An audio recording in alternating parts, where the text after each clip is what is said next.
নমস্কার। আজকে দৈনন্দিন রাশিফল নিয়ে আলোচনা করব। আজ 12 ডিসেম্বর 2025 অর্থাৎ 12/12। অনেকে তো আপনার প্রোগ্রাম দেখছেন যে 12 থেকে আছে মিরাকেল একটা ডেট, একটা ম্যাজিক্যাল ডেট। কারণ 12 মার্চ আর 12 তারিখ।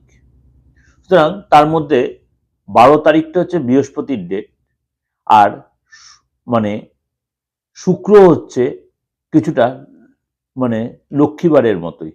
12 তারিখটাও লক্ষ্মীবারে, আবার শুক্র হচ্ছে লক্ষ্মীবার। সুতরাং দিনটা যে খুব ভাইটাল আমাদের প্রত্যেকের কাছে। চলুন তাই জেনে নিই আজকে আপনার ব্যক্তিগত আপনার রাশি আজকে কি বলছে। 12 রাশির ক্ষেত্রে আলোচনা করব। মীন রাশি, আজকে মাথায় নানা রকম চিন্তা ঘুরপাক খাবে। আজকে যে কোনো ব্যাপারে মানে ডিসিশন যে নেবেন আপনি ভালোই নেবেন, কিন্তু তাড়াহুড়া করবেন না। আজকে আপনি আপনার প্রেমিক বা প্রেমিকের উপরে আপনার যে ক্রাশ, তার সাথে যে দেখা হতে পারে, শুভ সময় ভাবে সময়টা যে যথেষ্ট ভালো থাকবে তার সাথে সময় কাটাবেন। প্রফেশনাল লাইফে ডেভেলপ করবে, ছোট ছোট কাজে আজ উন্নতি হবে। পরিবারে আজ খুশির মহল থাকবে। শরীর স্বাস্থ্য প্রতি অবশ্যই যত্নশীল হবেন, এবং প্রয়োজন হলে অবশ্যই আজকে আপনাকে খাওয়া দাওয়ার প্রতি এবং রেস্টের প্রতি অবশ্যই আপনাকে যত্নশীল হতে হবে।